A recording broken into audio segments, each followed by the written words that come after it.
Let's begin.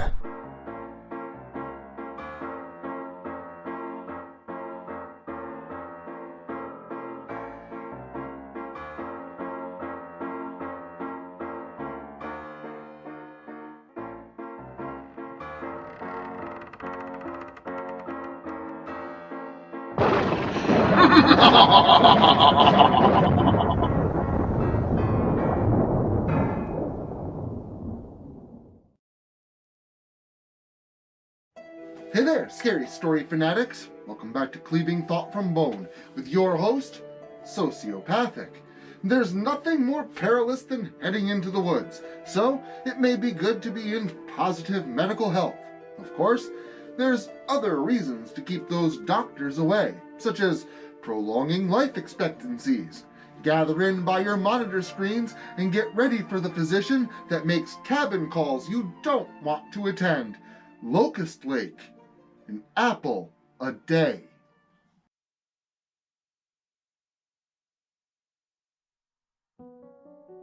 Kevin Roth was an aspiring filmmaker. A 20-something up-and-comer, blonde hair, hazel eyes, average build. He was a good-looking guy and had a bright future ahead of him. He had gone to college to be a director, but beneath all that, he had a passion for the paranormal.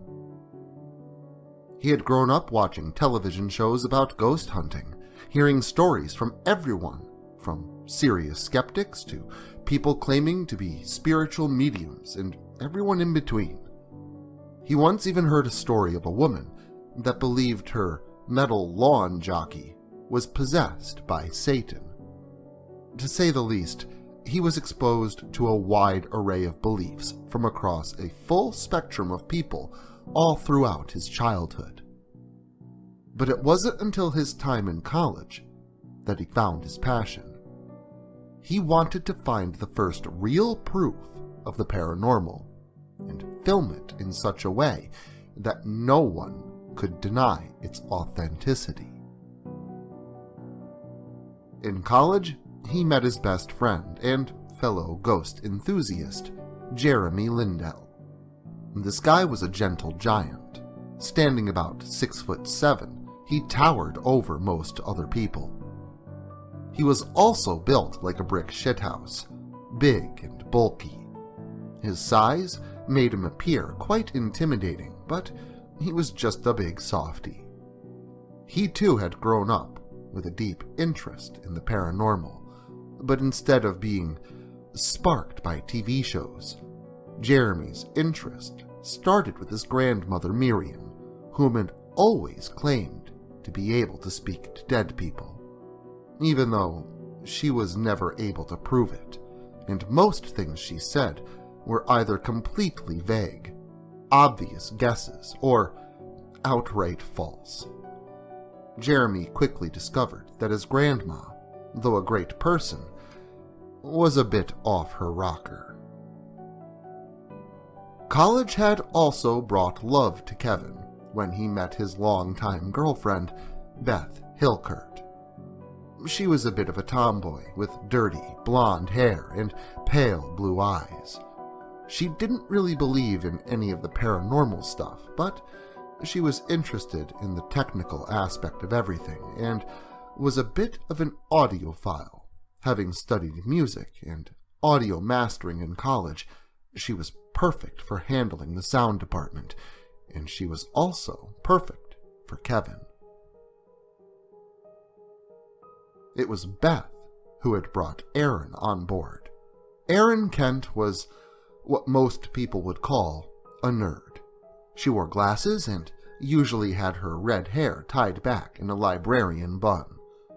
She was shy, but smart, giving her an aura of a quirky cuteness. She took pride in the fact that she couldn't tell you how many points a touchdown was worth, or how fast a NASCAR was. But she could solve complex math and was fluent in Klingon. She had taken courses on video and audio mastering as well, and she was a valuable part of the team. Then it was Erin who got the last two members of the team on board. Like a domino effect, the team just fell together like perfectly fitting puzzle pieces. The last two team members were Stephen and Laurel Howard, a married couple of over a dozen years. He was a 40-or-something-year-old demonologist, the oldest member of the team, and she was in her late 30s and also claimed to be a medium, except Laurel was a bit more accurate with her information. Kevin was still a bit skeptical of people claiming to be psychics, but he figured letting her join the team couldn't hurt, and with her addition to the team would be well-rounded and would make for a great TV show. He just needed to get the equipment, find a place to film, hopefully catching something substantial on camera. Then, pitch a fully edited episode of his show to an interested producer, and he had faith that he would be able to get on TV and prove once and for all that ghosts really do exist. The aspiring student got a small loan for his venture and quickly decided on a location, a small state park in northern Pennsylvania, Forest Trails State Park, which was formerly just a gosh darn camp, which in turn was formerly Locust Lake, as if a name change would have erased all the horrors that had gone on there.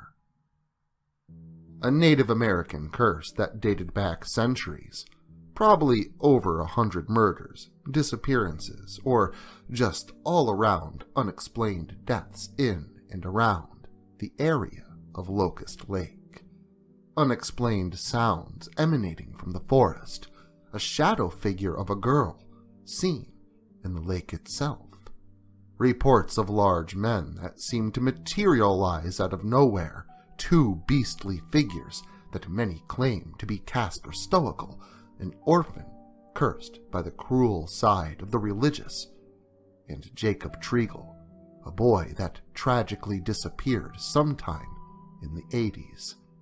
Stories of a zombie-like apparition of a woman that is claimed to be that of Dr. Sarah Clark, a psychologist that snapped and killed nearly all of her patients during a therapy trip to the lake. In an ironic twist of fate, those patients were themselves survivors of the previous Locust Lake massacres. How history sadly repeats itself. There was so much death, destruction, and just plain chaos surrounding the lake that it was begging to be the location of the shoot. And it wasn't just some random location picked out of a hat.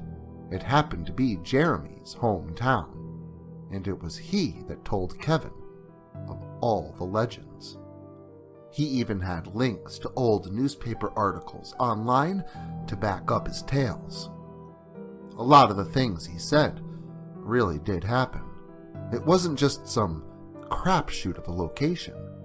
This place had real, legitimate chances of having some real-life paranormal activity. So, the group of them set off to their destination to find the truth of what went on there. They all felt as if they were setting off on an adventure to find the ghosts that haunted the lands around Locust Lake, and those that were trapped within the water, most of them leaving their home state for the first time to seek the paranormal in Pennsylvania. They were all pretty nervous, but they were all confident in their success. After a couple of days on the road, Kevin's car filled with people, and the Howard's car was filled with equipment, and a half dozen of them arrived in the small town of Halstead, where they stopped at a hotel and got 2 rooms for a few nights. They were all spent and decided to turn in for the night. Then tomorrow, they would move out and begin the interviews before heading up to camp. The next day came pretty quickly, and together they set off to find whoever they could interview about Locust Lake. And they pretty much got stonewalled at every turn. No one wanted to speak a word about the place, and a number of times people would greet them kindly and warmly.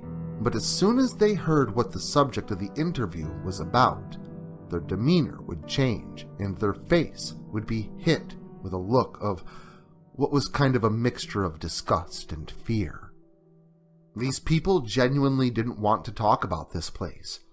It really seemed to strike a chord with many of them.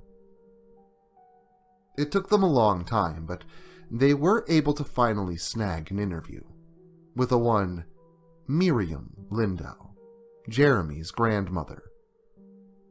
She had lived in the town her whole life and knew everything there was about the history of Locust Lake. Kevin didn't think that a family member of someone in the crew was a very legitimate interview, and he knew the rest of the world wouldn't think so either. But beggars couldn't be choosers. No one else in town wanted to talk to them, so they had to take what they could get. So Jeremy set up the interview with his grandmother. Mirriam Lindell was an elderly woman, probably in her 70s. She appeared to be very short, but she was hunched over from years of scoliosis and had been originally much taller than she was now. Her hair was pure white, and she wore a pair of tan-framed bifocals. She walked with a cane, held in a wrinkled hand, with a large, gaudy turquoise ring on her middle finger. From her wrist to her chin, she wore a white turtleneck, over which she wore a yellow vest, along with a matching yellow skirt that hung down almost to the floor. "Hi, Grandma Mirriam," Jeremy said. "My goodness, you are thin. Have you been eating right?" Was the woman's immediate response, leaving Kevin and some of the rest of the crew wondering if she had the wrong prescription for her glasses. Because Jeremy was a lot of things, but at around 300 pounds, thin was not one of them. "Yes, Grandma. I would like you to meet my friends," Jeremy said, after hugging his grandma. He then introduced the rest of his team, each of them greeting the woman. "It's nice to meet all of you," Mirriam said. "I knew you were coming, though. That chubby old man just wouldn't leave me alone last night." She added. "What old man?" Jeremy asked. "Chubby old man. He has a bit of a beer gut," Mirriam said, making Kevin wonder that if she thought Jeremy was thin, then this guy must be a behemoth. All right. Chubby old man. Who is he?" Jeremy asked, wondering who was bothering her and how he knew that they were coming. RRB, She said. "He kept telling me that Locust Lake was cursed and that you shouldn't go there. And I agree with him, Jeremy. The spirits say you shouldn't go, and I think you should heed their warning." She spoke, obviously unnerved by their plans to go to Locust Lake. "It'll be okay, Grandma. All 6 of us will be up there. Plus, we have permission from the local police, and a few of them will be on guard in case of an emergency," Jeremy said. "Those officers don't know their behinds from a hole in the ground." Mirriam exclaimed. "I don't trust them to protect you as much as I don't trust a turkey to protect you." She added. "Don't worry, Grandma.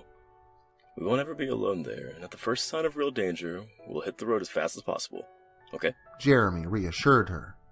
"I'm sorry to interrupt, Mrs. Lindell, but I can assure you that Jeremy will be all right. We're all going to be there to make sure that we all get home safely." Kevin spoke up. "I hope so, for all of your sakes." Mirriam lamented in frustration. After Mirriam was assured that her grandson would be protected, she opened up about the camp. On camera, she told the crew of all the stories that she had heard over the years growing up in that little podunk town. The elderly woman spoke for so long that they nearly became late for their appointment to be let through the gates at the park. The 6 of them got out of there as quickly as possible, with the old woman trying to talk their ears off. All 12 of them. "Jer, I'm sorry, but your grandma's a little, Beth said, after finally getting out of the woman's house. "Crazy? Yeah, try growing up with her. I love her, but... Jeremy said, before twirling his finger around to the side of his head. Yeah, I admit the woman is a bit intense, but I think she might have some real abilities. Laurel spoke up. What? You really think my grandma can talk to ghosts? Jeremy asked in confusion. She once told me that Hitler was hiding in our bathroom because he didn't want people to see him wearing a dress. He added, completely straight-faced. The group of them shared a laugh as they all piled back into their 2 vehicles and headed off to meet the officers at the old camp. It was almost dark by the time the crew arrived at the camp, and sure enough, there at the camp were a trio of officers and 2 police cars. Kevin rolled down his window in order to greet the officers. Can we help you? The older gentleman spoke. His name tag read Officer Flanagan. Yes, officer. The name's Kevin Roth. I believe we spoke on the phone? Kevin introduced himself. Yeah. You're them ghost watchers, right? Officer Flanagan asked. Yes, sir. That's us. Kevin said happily. Let me be straight with you kids. I don't want to let you in here. This place is dangerous, and I don't think anyone should be here. But the captain gave me orders, and my job is my job. So, we'll be here if we are needed. Hopefully, we won't be needed, and we will let you out come 6 a.m. tomorrow morning. Let you out alive, and in one piece. Officer Flanagan spoke up, obviously trying to scare them off.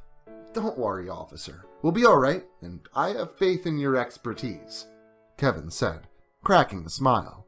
Don't say I didn't warn you, kids, Officer Flanagan said, before signaling to a male and female officer to open the gate for the Ghost Watchers crew. Thank you, officer. We'll see you tomorrow at 6 a.m. Have a good night, Officer Flanagan, Kevin said happily, the smile still on his face, before he rolled up his window and drove on through the now open gate and onward toward the closed-down camp ahead. Ghost Watchers? Asked Erin from the back seat. Yeah, it's the name of our show. You like it? Kevin said. I don't know. I was hoping for something that sounded a bit more, professional? Erin replied.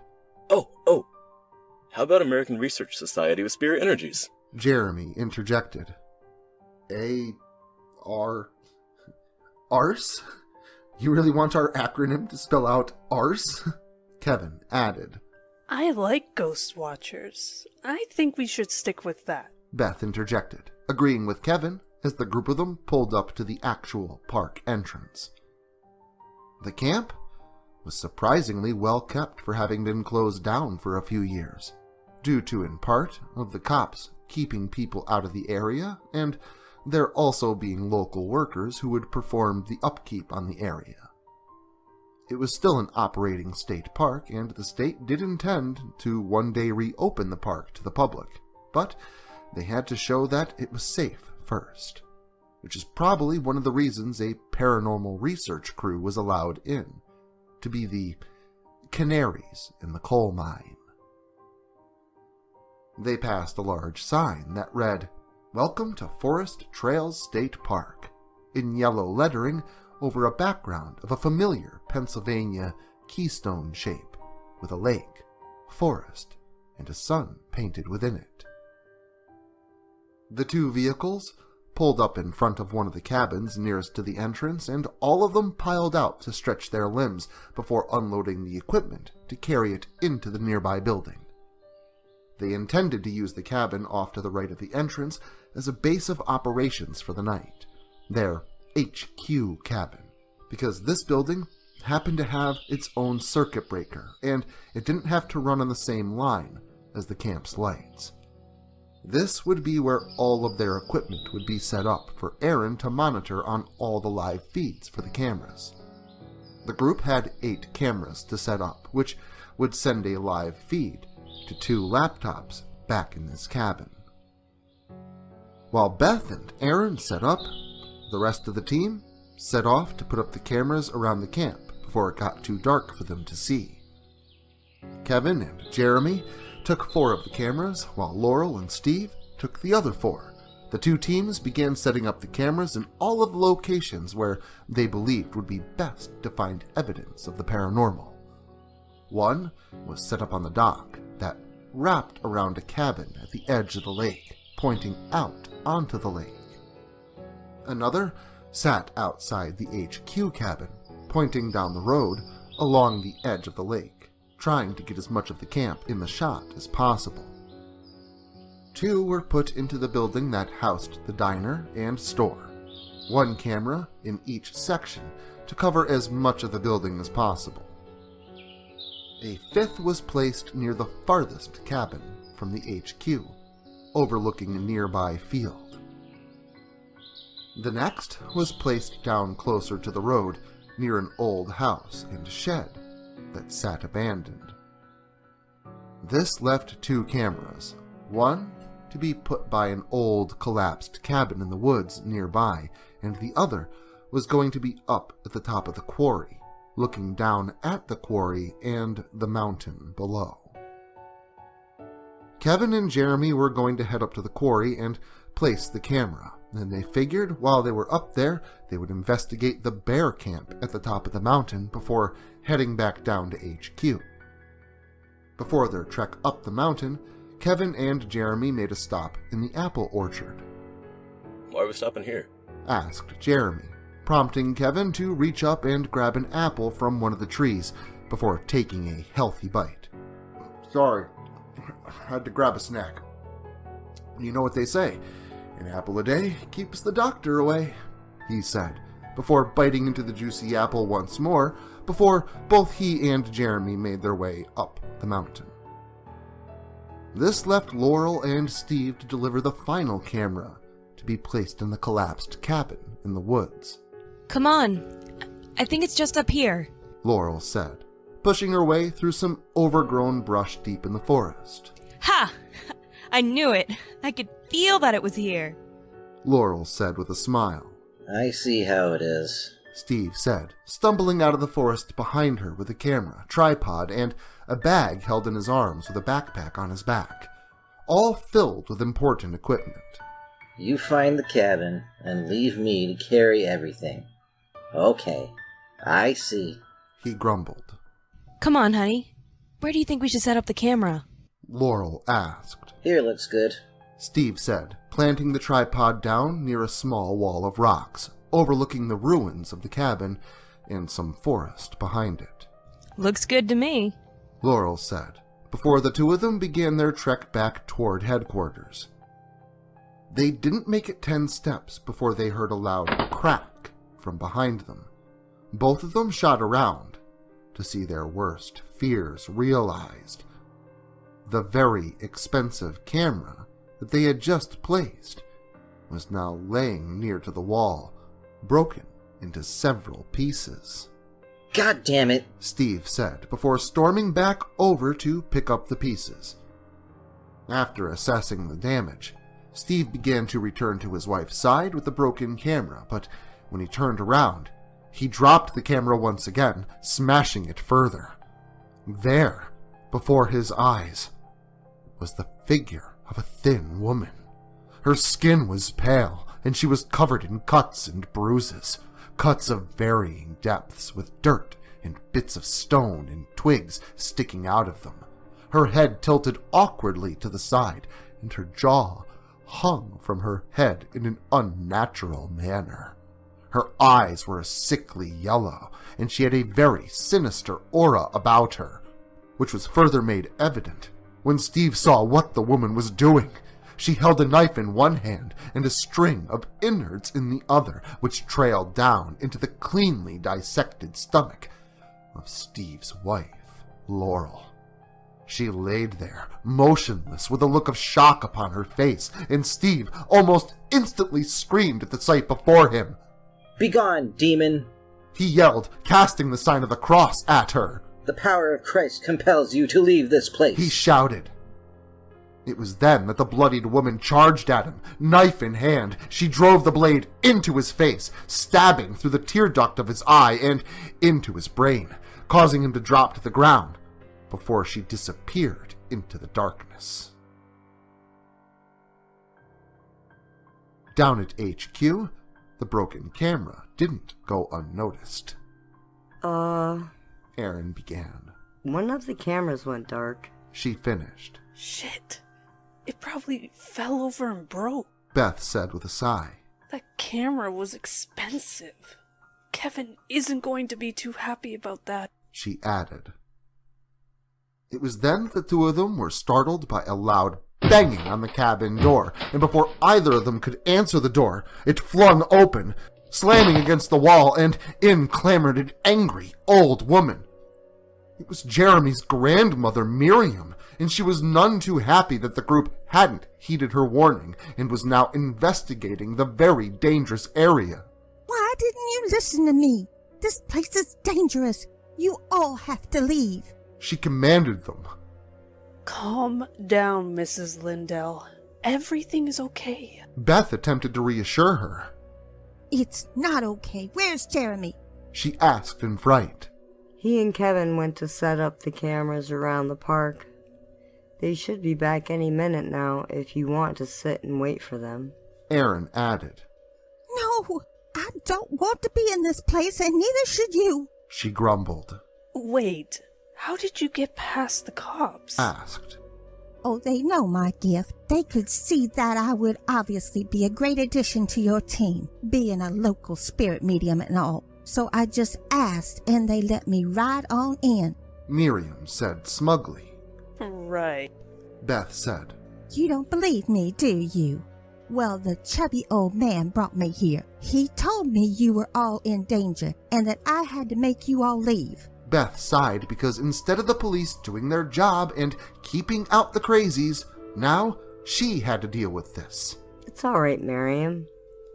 Go ahead and have a nice night, and we'll all come and see you in the morning. Jeremy leading the way. Erin again tried to reassure Mirriam that all was well. No, the chubby old man with the cross told me to come here. We need to leave, and we need to leave now. Mirriam said, obviously unable to listen to the reasoning of the other two. Oh, jeez. Shut up, lady. I don't see any chubby old guy here. Just you being a nutjob. Now, I'm sorry, but go home and let us do our job, or we will have to call the cops to actually do their job. Beth said angeredly. Mirriam Lindell looked at Beth with a shocked expression on her face. Then the shock turned to a confusion. Then, from confusion to panic, Miriam's skin began to turn red, and then blue, as if she wasn't getting any oxygen. Then, suddenly, she began to shake and convulse, her mouth foaming a bit. Then suddenly, her body shot forward, hunching over, and she froze completely stiff and motionless. Beth was shocked with concern, asking Mirriam if she was going to be all right. You have to get out of here. A deep voice with a bit of an accent spoke out from the small woman's lips, an unnatural voice that the little old lady could not have possibly have made. Beth questioned her circumstances, both terrified and shocked, as both she and Erin pointed a recorder and camera, respectively, in Mirriam's direction. Get out of this place. This place is cursed. The voice spoke again from the tiny woman's frame. Who are we speaking to? Erin asked, hiding behind Beth with an arm outstretched, audio recorder in hand. Raymond, Robert, Bruce. I was a victim in this place. Now leave, please. Leave Locust Lake. The spirit within Mirriam commanded. Raymond, Robert, Bruce, R.R.B.? Erin began. He survived the lake's curse several times, but ultimately succumbed to it in the end, she said, attempting to document the possession. She's coming. The spirit spoke once more. Run! Get out of here! He added. Then suddenly, the room was filled with shards of glass as the windows shattered and the door flung violently open. There, in the doorway, stood the slender, deathly figure of Dr. Clark. Damn it. Not again. The spirit of RayBob said, before Dr. Clark's small, flesh-torn hands grabbed a hold of Mirriam's small frame and flung her violently into the circuit breaker box that was housed in the cabin. The woman shook violently as the electricity coursed through her body before she finally collapsed, smoking and burnt upon the floor. What a shocking turn of events, Dr. Clark said, her face grinning in the darkness. Erin and Beth screamed, both attempting to flee and push their way past Dr. Clark. Erin managed to escape, but Beth was not so lucky. Beth struggled to free herself from the painful, bruising grasp of Dr. Clark, but it was of no use. Dr. Clark's strength wasn't normal. To be honest, the entire situation wasn't normal, and Beth knew that. But that didn't stop her from trying. As Beth kicked and screamed, Dr. Clark reached up with her free hand and dug her fingers into one of her own darkened, oozing wounds. The black, viscous substance gurgled out from around her fingers as she retrieved something from her own body. It was a large, black, squirming leech. Beth screamed and gagged in disgust as the leech was placed upon her cheek before Dr. Clark reached in another one of her wounds and retrieved a second large, wriggling leech. She placed this one on Beth's neck, again reaching into her own body to retrieve yet another leech. This continued until there were at least 5 or 6 large leeches covering Beth's face and upper body, each of them growing larger and larger with each agonizing second, until finally, Dr. Clark allowed Beth's lifeless body to collapse onto the ground. Her skin sunken in and turned pale white. Well, don't you just suck the life out of the party? Dr. Clark said with a smile before leaving from whence she had come. Erin had managed to run a good distance down the road toward the park's entrance where the police were. Help me! She screamed as she ran down the road. What's wrong? Officer Flanagan asked, shining his flashlight in her direction. She's killing me! Erin screamed. Who? Officer Flanagan asked, putting his hand on his holstered gun. However, before Erin could answer, a shadow darted out from between the trees. The shadow moved quickly between them, leaving several cuts in its wake. Small slices and slashes across Erin's arms and legs and across Officer Flanagan's face. However, it was Flanagan who got the worst of it when the shadow finally stopped in front of him, revealing itself to be Dr. Clark. The devilish spirit before him then took another knife and slashed downward with a kind of scooping motion. The man attempted to scream, but only a screeching gasp escaped his lips when the doctor performed a swift operation on him. M. Flanagan? Does that M stand for Maria? Dr. Clark said, before letting out a little giggle. Officer Flanagan dropped to the ground, holding himself, quickly bleeding out, while Erin attempted to crawl away. The previous attack had rendered her nearly motionless when Dr. Clark had severed her Achilles tendons before tending to Officer Flanagan. Dr. Clark slowly stalked up behind Erin before grabbing her ankle and forcibly rolling her over. This caused Erin to scream out in pain. Dr. Clark then let out a sigh. Tisk, tisk, tisk. I'm afraid we're gonna have to amputate, she said, before digging her knife deep into the calf of Erin's leg. Erin screamed in pain as the demonic woman sawed quickly through her flesh. She nearly passed out from pain when Dr. Clark broke through the bone and cut completely through her leg. She began hyperventilating when Dr. Clark started slicing into the other calf like a Thanksgiving turkey. And finally, when that leg too met the same fate as the first, the poor girl finally lost consciousness, her lifeless body being left to bleed out along with Officer Flanagan. Dr. Clark began. I'm afraid I don't know what's wrong with you. I'm stumped. Dr. Clark said with a giggle before she noticed headlights slowly approaching in the distance. The headlights belonged to the police cruiser being driven by Officer Goddard. Sitting next to her was Officer Freddie Darabont, a bit of a rookie to the force. "Ouch," Officer Darabont said as he shifted about in his seat. "What's the matter with you?" asked Officer Goddard. Ow. Doctor said it was hemorrhoids. I should be at home, but I can't miss work.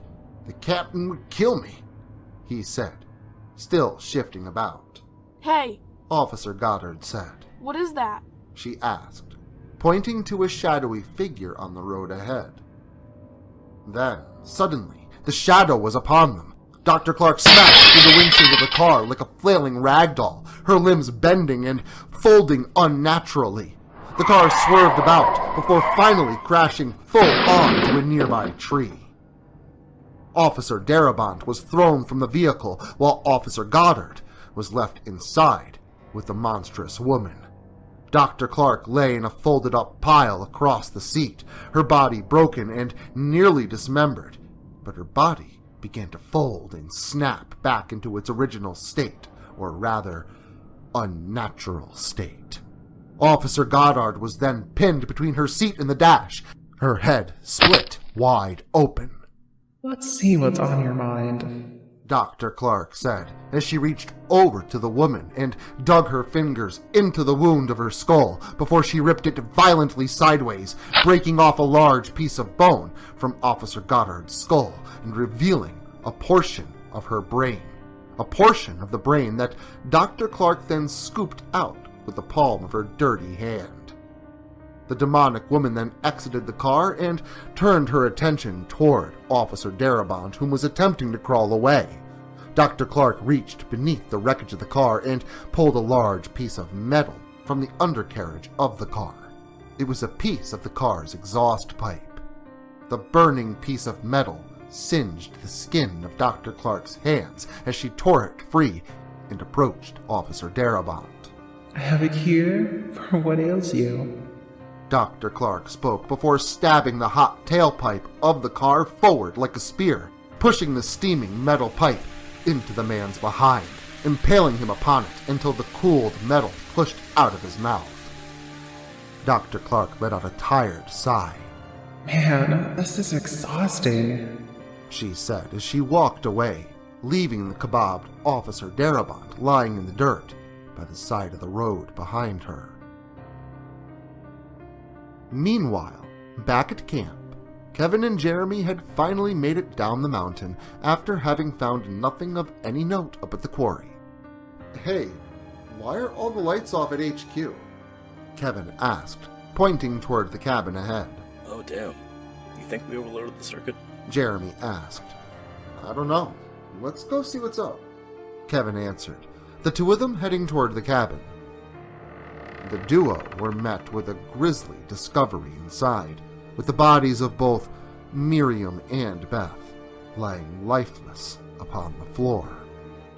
Both Kevin and Jeremy were immediately grief-stricken, but neither of them had any time to grieve. A shadow approached them from behind, blocking off their path, and before either of them could react to what was happening, Dr. Clark struck Kevin from behind, knocking him unconscious to the floor, leaving Jeremy to fight for himself. Jeremy backed away from the zombie-like Dr. Clark, completely terrified and unable to speak. Dr. Clark knocked upon the wall here and there, taunting him as she approached.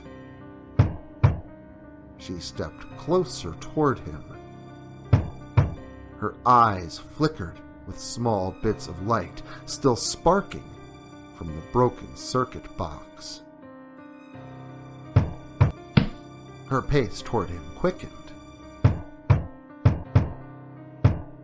Dr. Clark suddenly stopped, just a few feet away from him. That gives me an idea," she said. Then, suddenly, she grabbed a hold of Jeremy, who fought kicking and screaming, but even though he towered over the woman in size, he was outmatched by her unnatural strength. Dr. Clark pushed Jeremy into one of the nearby chairs and held him down before taking a knife to his face, shaving his skin away. He screamed in pain and fought against her, but he could not free himself. Dr. Clark shaved away his flesh before dipping the knife into his mouth and chipping away at his teeth. Blood filled the man's mouth, leaving him to drown through exsanguination. It wasn't until a few moments later that Kevin regained consciousness. The first thing he saw when he opened his eyes was the decimated face of his friend laying beside him.